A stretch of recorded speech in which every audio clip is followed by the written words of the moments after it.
प्राचीन काल में सोनपुर नाम का एक नगर था। वहाँ के राजा थे वीरभद्र। वीरभद्र अपने पूर्वजों की तरह न्यायप्रिय, बुद्धिमान एवं प्रजापालक थे। उनके राज सिंहासन में दो पुतलियां लगी हुई थी। एक का नाम था रूपानी और दूसरी का कल्याणी। रूपानी राजा से हमेशा सौंदर्य का बखान करती और कल्याणी प्रजा के हित की बात राजा को बताया करती थी। दोनों पुतलियों की आपस में बिल्कुल नहीं निभती थी। वे एक दूसरे की काट में लगी रहती थी। रूपानी हमेशा राजा को समझाने की कोशिश करती, रूप और सौंदर्य ही दुनिया में सबसे अच्छे हैं, एक राजा को इन्हीं में ज्यादा समय लगाना चाहिए। कल्याणी गुणों का बखान करती, वह गुणों को रूप से श्रेष्ठ बतलाती। राजा दोनों की बातें सुनकर निर्णय अपनी बुद्धि और विवेक से काम लिया करते थे। वह हमेशा चतुर सभासदों की सलाह लेकर ही काम करते थे। कुछ समय बाद वीरभद्र बहुत बीमार पड़े। अपना आखिरी समय जानकर उन्होंने अपने बेटे छविप्रिय को बुलाकर कहा, बेटा, यह मेरा आखिरी समय है। अब सिंहासन पर तुम्हें बैठना है। तुम्हें एक जरूरी बात बता रहा हूँ। तुम इन दोनों पुतलियों में से कभी किसी का अनादर मत करना। इन दोनों में हमेशा संतुलन बनाए रखना। राजा वीरभद्र स्वर्ग सिधार गए। वीरभद्र के राज सिंहासन पर छविप्रिय आसीन हुए। वह बड़े ही निरंकुश और विलासी थे, हमेशा रागरंग में डूबे रहते थे। काफी दिनों बाद छविप्रिय पहली बार राज दरबार में आए। वह सिंहासन पर बैठे तो कल्याणी बोली, राजन, आप बहुत अधिक विलासी होते जा रहे हैं। रागरंग और नृत्य संगीत से ही राजकार्य नहीं चलता। आप अपने चतुर सभासदों की भी सलाह नहीं मान रहे हैं। गुणों का सम्मान करना सीखिए। अपने पिता की बातें याद रखिए। राजा को उसकी यह बात अच्छी न लगी। वह कुछ बोलना चाहते थे, तभी रूपानी बोल पड़ी, राजन, आप कल्याणी की बातों में न आइए। यह हमेशा गुणों का ही बखान करती रहती है। इसे यह नहीं मालूम कि सौंदर्य का जीवन में कितना महत्व है। सुंदर चीजें ही तो आनंद और सुख प्रदान करती हैं। बिना इनके जीवन नीरस हो जाता है। तुम ठीक कहती हो। सौंदर्य के बिना जीवन बिल्कुल उजाड़ लगता है। मैं राजमहल को सुंदर ढंग से सजाऊंगा। राजवाटिका के कंटीले पौधों को उखाड़कर सुंदर सुंदर पौधे लगवाऊंगा। कुछ दिनों बाद जब राजा फिर दरबार में आए तो दरबार की रौनक ही बदल गई थी। बड़े खुश थे राजा। वह ज्यों ही सिंहासन पर बैठे, कल्याणी बोली, राजन, आपका एक और ही झुकाव ठीक नहीं। सौंदर्य के साथ साथ गुणों का भी सम्मान होना चाहिए, वरना राज्य पर विपत्ति घिर आएगी।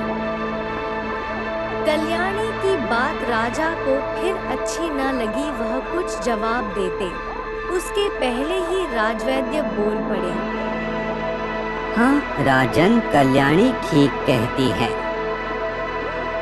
आप उसकी बातों पर भी विचार कीजिए। राजा ने गुस्से में कहा, तुमसे कौन सलाह मांग रहा है? बीच में बोलकर तुमने भारी अपराध किया है। तुम्हें देश निकाला दिया जाता है। राजा के हुक्म पर सिपाहियों ने राजवैद्य को देश की सीमा से बाहर कर दिया। संयोग की बात, दूसरे ही दिन राजवाटिका में टहलते हुए राजा के लड़के को एक सांप ने डस लिया। बहुत उपचार हुआ, किंतु उसे कोई बचा न सका।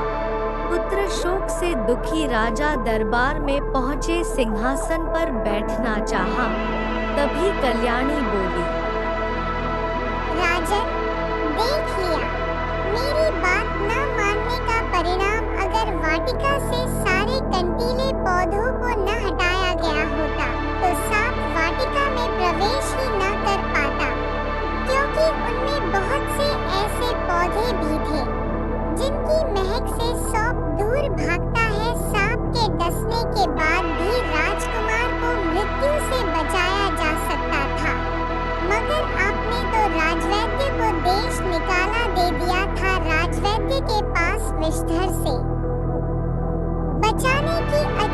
औषधियाँ थी।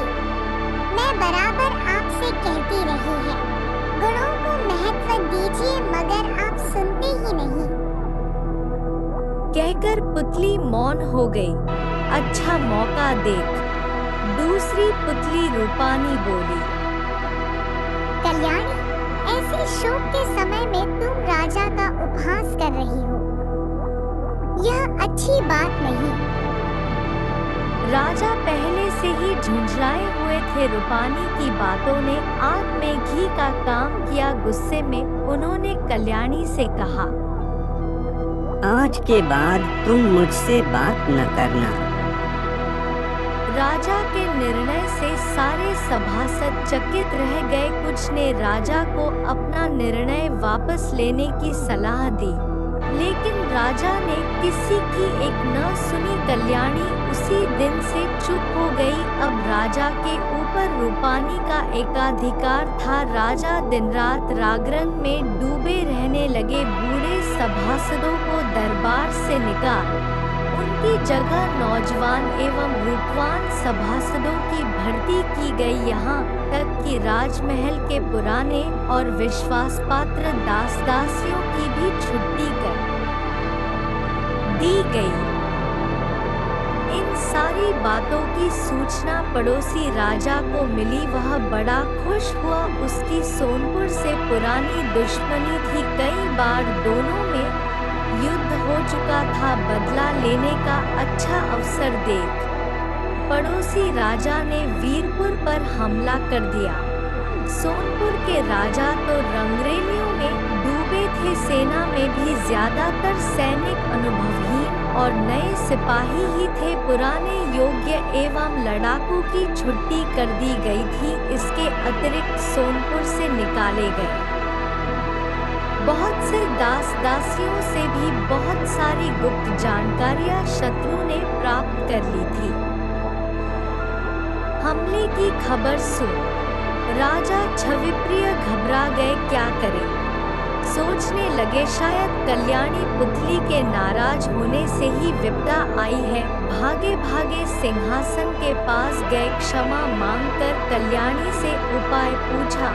पुतली बोली, राजन, जागरण में डूबे राजा का यही हाल होता है। अब भी भला चाहो तो अपने पुराने सभासदों, अनुभवी मंत्रियों और भूतपूर्व सेनापति से सलाह लो। मेरी मानो, आधी रात होने पर शत्रु पर जोरदार हमला करो। शत्रु आपसे कम ताकतवर है, साहस से काम लो। अब राजा की समझ में आ गया कि अनुभवी सभासदों से सलाह लेना क्यों जरूरी है। बस उसी दिन से राजा प्रजा के कल्याण और राज को सुदृढ़ करने में जुट गए। पुतलियां अब भी उनसे अपनी बातें कहती, मगर राजा उनकी बातें सुनकर अब अपने विवेक से